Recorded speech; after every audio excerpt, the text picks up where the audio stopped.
ပရိသတ်များလုံးပဲမင်္ဂလာပါခင်ဗျာ Sport A to Z ကနေပြန်လည်ကြိုဆိုလိုက်ရပါတယ်အခုတင်ဆက်ပေးသွားခြင်းတဲ့တင်ကတော့ Instagram post နဲ့အနာဂတ်ကိုတဲလွန်စားပေးခဲ့တဲ့ Cristiano Ronaldo Florian Wirtz ရဲ့စိတ်အပြောင်းလဲကြောင့်ခေါင်းကိုက်ရမယ့်လပါဘူးအာဆင်နယ်ရဲ့လာမယ့်ရာသီကံကြမ္မာကိုဂျိုတင်ဟော့ကိန်းထုတ်ခဲ့တဲ့ Super Computer စတဲ့တင်များပဲဖြစ်ပါတယ်Ronaldo ဟာ NSA ကနေထွက်ခွာမှာကိုအတည်ပြုခဲ့ပုံပေါ်ခဲ့ပြီးနောက် Premier League ကလပ်ကိုပြောင်းရွှေ့ဖို့တောင်းဆိုခြင်းခံခဲ့ရပါတယ်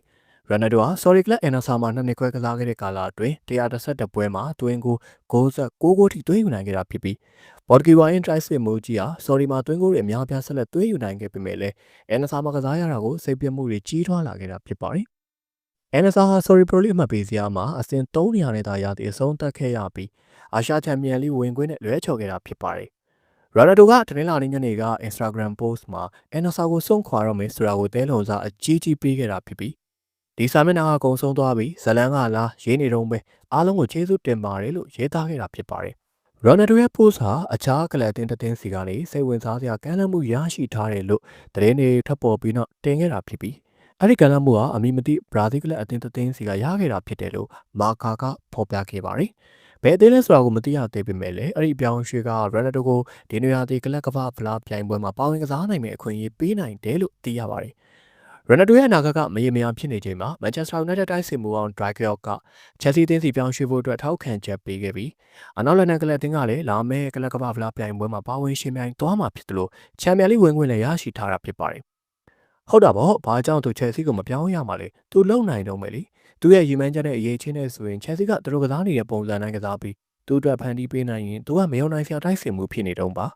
ကျွန်တော်ကတော့သူ Chelsea မှာမကစားနိုင်စရာအကြောင်းရင်းမတွေ့ပါဘူးသူကလက်ရှိ Chelsea မှာရှိနေတဲ့တိုက်စစ်မှုတွေတက်ပိုကောင်းပါတယ်သူတို့တွေကကျောင်းနံပါတ်9နေရာနဲ့ပတ်သက်ရင်အရန်ကောင်းတဲ့အသင်းမဟုတ်ဘူးလို့ကျွန်တော်ပြောနိုင်တယ်အဲ့တော့သူ Chelsea ကိုပြောင်းဖို့ဘာကြောင့်သတင်းထွက်နေလဲဆိုတော့ကိုကျွန်တော်မြင်နိုင်ပါတယ်ကျွန်တော်ကတော့အဲ့ဒီအခွင့်အရေးကိုမယူနိုင်စရာဘာကြောင့်မှမတွေ့ဘူးဘာမှရှေဝေးတွေးနေစရာမရှိတာပါလို့ပြောဆိုခဲ့ပါတယ်လဘာဘူးနိပြဟောင်းရာကန်ကလော့ကလဘာဘူးတင်းရဲ့စူပလာနဲ့အတူလှည့်လည်အောင်ပွဲခံခြင်းအတွင်းလိုတဲ့ကိုကားတူတီကဝင်တိုင်းမိခဲ့လို့လူအများအပြားထိခိုက်ဒဏ်ရာရရှိခဲ့ပြီးနောက်ထိခိုက်ဒဏ်ရာရခဲ့တဲ့ပရိသတ်တွေအတွက်စူတောင်းပေးနေတယ်လို့ပြောဆိုခဲ့ပါတယ်လဘာဘူးတင်းဟာအဲ့ဒီဖြစ်စဉ်ပြီးစုံစမ်းစစ်ဆေးမှုမှာရဲတပ်ဖွဲ့ကိုကူညီသွားမယ်လို့အတည်ပြုခဲ့ပြီးရဲတပ်ဖွဲ့ရဲ့ပေါ်ပြချက်အရကားနဲ့ဝင်တိုက်ခဲ့တဲ့သူဟာပြည်တိုင်လူမျိုးလူပြူတယောက်ဖြစ်တယ်လို့သိရပါတယ်ထောင်ပေါင်းရာနဲ့ချီတဲ့ပရိသတ်တွေဟာတနင်္လာနေ့မှာလဘာဘူးရဲ့ပရီးမီးယားလိအောင်ပွဲအတွက်လမ်းမမှာအောင်ပွဲခံခဲ့ကြတာဖြစ်ပြီးညနေ6နာရီအချိန်ဝါတာလန်မှာပရိသတ်အုပ်တွေကိုရင်တစည်းကမစင်မကျင်ဝင်တိုက်ခဲ့တာဖြစ်ပါတယ်မျက်မြင်တွေ့ခဲ့သူတွေရဲ့ပြောကြားချက်အရကားမောင်းနှင်သူဟာလီဘာကိုတဆုံနေပြီးကြောက်ရွံ့ကြောင်အော်ဟစ်နေတဲ့ပရိသတ်တွေကြားထဲကိုမောင်းဝင်ခဲ့တာဖြစ်တယ်လို့သိရပြီးကားရက်သွားတာနဲ့အနီးနားကပရိသတ်အုပ်ကြီးဟာကားကိုဝိုင်းလိုက်ပြီးမောင်းနှင်သူကိုဆွဲထုတ်ခဲ့ကြတာဖြစ်ပါတယ်လူအများပြားထိခိုက်ဒဏ်ရာရရှိခဲ့ကြပြီးအသက်53နှစ်အရွယ်ပြည်တဲ့အမျိုးသားကိုဖမ်းဆီးထိန်းသိမ်းထားတယ်လို့မာဆေးဆိုင်ရဲတပ်ဖွဲ့ကအတည်ပြုခဲ့ပါတယ်အစောပိုင်းလက်လည်အောင်ပွဲခံရမှာပါဝင်ဆင်နွှဲခဲ့တဲ့လဘာဘူးနီးပြဟောင်းရာကန်ကလော့ကရတင်းနဲ့ Instagram ပေါ်မှာရင်နိုင်မှုဖြစ်စဉ်ကြောင့်ထိခိုက်ခံစားခဲ့ရတဲ့ပရိသတ်တွေအတွက်အားပေးစကားပြောဆိုခဲ့တာဖြစ်ပါတယ်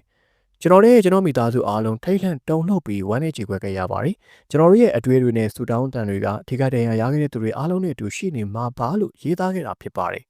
ဒီဖြစ်စဉ်နဲ့ပတ်သက်ပြီးလူမှုကွန်ရက်ပေါ်မှာထင်မြင်ချက်အမျိုးမျိုးပေးနေကြပြီးလူမှုကွန်ရက်အသုံးပြုသူတအုပ်က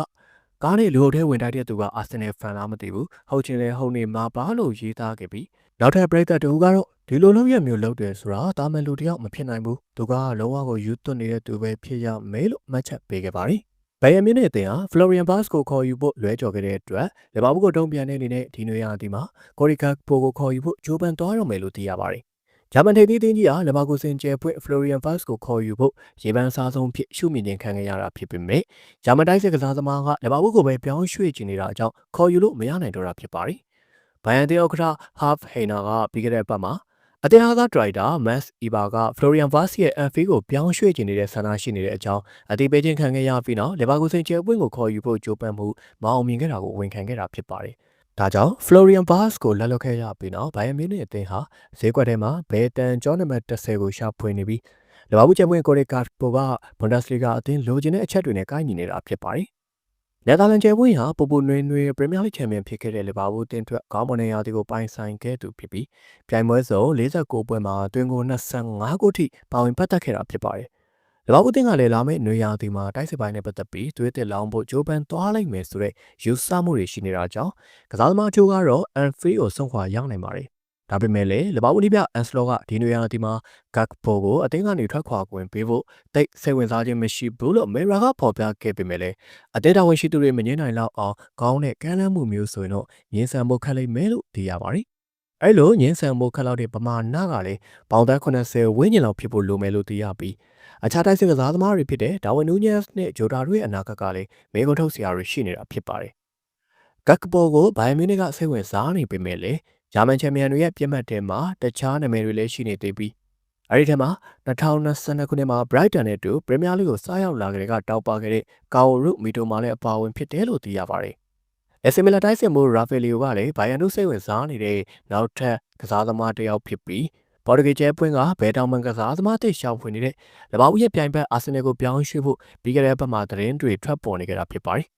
လပောက်အသင်းဟာရာသီတစ်မတိုင်ခင်ဟယ်ရမီဖရင်ပေါင်နဲ့မီလိုစကာကတ်တို့ကိုခေါ်ယူဖို့လည်းလှုံ့ဆော်နေပြီးဖလော်ရီယန်ဗတ်စ်ကိုလက်ရှိမှာအရင်ဆုံးခေါ်ယူဖို့လှုံ့ဆော်နေတာဖြစ်ပါတယ်။ဘရာဇီးလက်ရွေးစင်နီးပြတဲ့ကာလိုအန်စလော့တီကသူ့ရဲ့ပထမဆုံးလက်ရွေးစင်လူစင်းရွေးချယ်မှုမှာနျူကာဆယ်ကျဲပွင့်ကိုချန်လှပ်ခဲ့ပြီးဘရာဇီးဟာဇွန်လမှာအီကွေဒေါပါရာဂွေးတို့နဲ့ကစားမယ့်ကမ္ဘာဖလားခြေစစ်ပွဲအတွက်ကြိုတင်ပြင်ဆင်နေတာဖြစ်ပါတယ်။အန်စလော့တီကသူ့ကိုယ်သူပထမဆုံးကျင်းနီးပြဘွားတက်တန်းတစ်လျှောက်နိုင်ငံတကာအဆင့်မှာစမ်းသပ်ခံဖို့ပြင်ဆင်နေတာဖြစ်ပြီးအီတလီဝိုင်းရဲ့နီးပြကြီးဟာသူ့ရဲ့ပထမဆုံးလက်ရွေးစင်လူစင်းကိုထုတ်ပြန်ကြေညာခဲ့တာဖြစ်ပါတယ်။အဲဒီမှာနျူကာဆယ်အသင်းကောင်းဆောင်ဘရူနိုကီမာရစ်ပါဝင်ခဲ့ပေမဲ့နောက်ထပ်နျူကာဆယ်ကျဲပွင့်ဖြစ်တဲ့ဂျိုလီတန်မပါဝင်ခဲ့တာဖြစ်ပြီးအသက်28နှစ်အရွယ်ကစားသမားဟာပြီးခဲ့တဲ့မတ်လတုန်းကလက်ရွေးစင်လူစင်းနဲ့ပါဝင်ခဲ့တာဖြစ်ပါတယ်။ဒါပေမဲ့လည်းလက်ရှိမှာတော့ဒိုတန်ယာကြောင့်အနားယူနေရတာဖြစ်ပြီးအဒီဟောင်းကတော့မကြသေးမီကဂျိုလင်တန်အနေနဲ့ရာသီဂျိုလောက်ဆိုပြန်ကစားနိုင်မှာဖြစ်ပြီးအားလုံးရဲ့နောက်ကွယ်မှာကောင်းမွန်တဲ့တိုးတက်မှုတွေရှိနေတယ်လို့ပြောဆိုခဲ့တာဖြစ်ပါတယ်။ဒါပေမဲ့လည်းအဲ့ဒီတန်ယာကြောင့်ပဲဂျိုလင်တန်ဟာဘရာဇီးလက်ရွေးစင်နီးပြတစ်ကိုအထင်ကြီးအောင်လုပ်ပြနိုင်မယ့်အခွင့်အရေးလွဲချော်ခဲ့ပြီးဖြစ်ပြီးအန်စလိုတီကနျူကာဆယ်ကျောင်းနံပါတ်9ကသူ့အတွေးထဲမှာရှိတယ်ဆိုတာကိုတော့ရှင်းရှင်းလင်းလင်းပြောဆိုခဲ့ပါတယ်။အန်စလော်တီကဂျိုလင်တန်ကိုဒိုင်ယာအကြောင်းအတော့မဟုတ်ကြံ့ခိုင်မှုပြဿနာကြောင့်မရွေးချယ်ခဲ့ရတဲ့ကျဲပွင့်ကစားသမားစီးရင်ထဲမှာနေမာရိုဒီဂိုတို့နဲ့တူထည့်သွင်းခဲ့တာဖြစ်ပါတယ်။ကျွန်တော်ပြောခဲ့တဲ့အတိုင်းပဲခေါင်းမွန်တဲ့ပုံစံရှိနေတဲ့ကစားသမားတွေကိုရွေးချယ်ဖို့ကြိုးစားခဲ့တယ်။နေမာကမကြသေးမီကဒိုင်ယာရခဲ့တယ်။အားလုံးလည်းသူကအရန်အရေးပါတဲ့ကစားသမားဖြစ်ပြီးအများနဲ့အဲ့လိုဖြစ်နေမယ်ဆိုတာသိပြီးသားပါ။လက်ရှိကျွန်တော်တို့မှာဒိုင်ယာရကစားသမားတွေအများကြီးရှိပြီးလက်ဝဲစင်တင်းထဲမှာမကစားပေးနိုင်တဲ့သူတွေမှာနေမာလိုမျိုးရိုဒီဂိုလိုမျိုးဂါဘရီယယ်ဂျိုလင်တန်မီလီတာအိုတို့လိုကစားသမားတွေပါပါတယ်ကျွန်တော်ပြောချင်တာကဘရာဇီးမှာအရေးချင်းရှိတဲ့ကစားသမားတွေအများကြီးရှိတယ်ဆိုတာပါလို့ပြောကြားခဲ့ပါတယ်လဘာဘိုတင်ကလာမယ့်ရာသီပရီးမီးယားလိပြိုင်ပွဲမှာလည်းချန်ပီယံပွဲကိုထိန်းသိမ်းနိုင်လိမ့်မယ်လို့စူပါကွန်ပျူတာကထောက်ခံခဲ့ပြီးအာဆင်နယ်တင်ကတော့အရိုးရမပြတ်အဆင့်2နေရာနဲ့ပဲနောက်ထပ်တစ်ကြိမ်ရာသီပြီးဆုံးရမယ်လို့ဟော်ကင်ထုတ်ခဲ့ပါတယ်လဘာဘိုကဒီနှစ်ပရီးမီးယားလိဖလားကိုရယူနိုင်ခဲ့တာဖြစ်ပြီးလာမယ့်နှစ်မှာလည်းအမတ်ပေးစရာထိတ်ဆုံးမှထပ်မံပြီးဆုံးနိုင်မယ်လို့တစ်ကြိုပေးခံရပေမဲ့ဒီနှစ်လိုမဟုတ်ပဲကျင်းပြောင်းတဲ့ရမတ်ကွာခြားချက်နဲ့ဖြစ်တယ်လို့သိရပါတယ်စူပါကွန်ပျူတာကအာဒီတာရဲ့ကဏ္ဍတွေဟာလာမယ့်ရာသီမှာလည်းလဘာဘိုကို3မှတ်ကွာနဲ့ဒုတိယလူဖြစ်ကျန်အောင်မဲလို့ခံမှန်းခဲ့တာဖြစ်ပြီးမန်စီးတီးကဒီရာသီမှာအားအသင့်ပွဲရုန်းကန်ခဲ့ရပြီးတော့လာမယ့်နှစ်မှာနောက်ထပ်တစ်ကြိမ်ဖလားစိန်ခေါ်ခြင်းနေပေမဲ့တတိယနေရာနဲ့ပဲကျင်းနှံရလိမ့်မယ်လို့သိရပါတယ်အမပေးစရာအောက်ပိုင်းမှာလည်းစိုးရိမ်နေကြတဲ့ပုံစံတိုင်းပဲဆက်လက်မြင်တွေ့ခဲ့ရမယ်လို့ဟော်ကင်ထုတ်ခဲ့ပြီးဒီနေ့တန်းတက်လာတဲ့အသင်း၃သင်းစလုံးကတန်းပြန်ဆင်းသွားမှာဖြစ်ပြီး Leeds United ဘန်လီဆန်နာလန်တို့အားလုံးပရီးမီးယားလိမှာတရားသီတာခံမဲဆိုတဲ့အဓိပ္ပာယ်ဖြစ်ပါတယ်အဲ့ဒီတိုင်းသာဖြစ်လာခဲ့မယ်ဆိုရင်၃နှစ်ဆက်တိုက်တန်းတက်လာတဲ့၃သင်းစလုံးတန်းပြန်ဆင်းရမှာဖြစ်ပြီးချန်ပီယံရှစ်နဲ့ပရီးမီးယားလိကြားကွာဟမှုကိုရှော့ချခြင်းနေတဲ့ပရီးမီးယားလိအတွက်တော့စိတ်ပြက်စရာဖြစ်လာမှာဖြစ်ပါတယ်မန်ချက်စတာယူနိုက်တက်ကတော့လာမယ့်ရာသီမှာဒီဟာတီထက်အများကြီးအခြေအနေကောင်းလာမှာဖြစ်ပြီးအဆင့်၈နေရာနဲ့ရာသီပေးဆုံးလိမ့်မယ်လို့စူပါကွန်ပျူတာကဟော်ကင်ထုတ်ခဲ့ပြီးဒီအနီတွေရဲ့အထက်မှာနျူကာဆယ်အစတန်ဗီလာနဲ့စပါးစ်တို့ကရပ်တည်နေမယ်လို့သိရပါတယ်အခုလိုမျိုးသတင်းတို့တင်ဆက်မှုတွေကိုနေ့စဉ်ကြည့်ရှုနားဆင်နိုင်ဖို့အတွက်ကျွန်တော်ရဲ့ Sport A2C YouTube Channel လေးကို Like and Subscribe ပြုလုပ်ပေးထားကြပါအောင်ခင်ဗျာဝင်ရောက်ကြည့်ရှုအားပေးသူအားလုံးကိုလည်းကျေးဇူးတူပဲတင်ရှိပါရခင်ဗျာ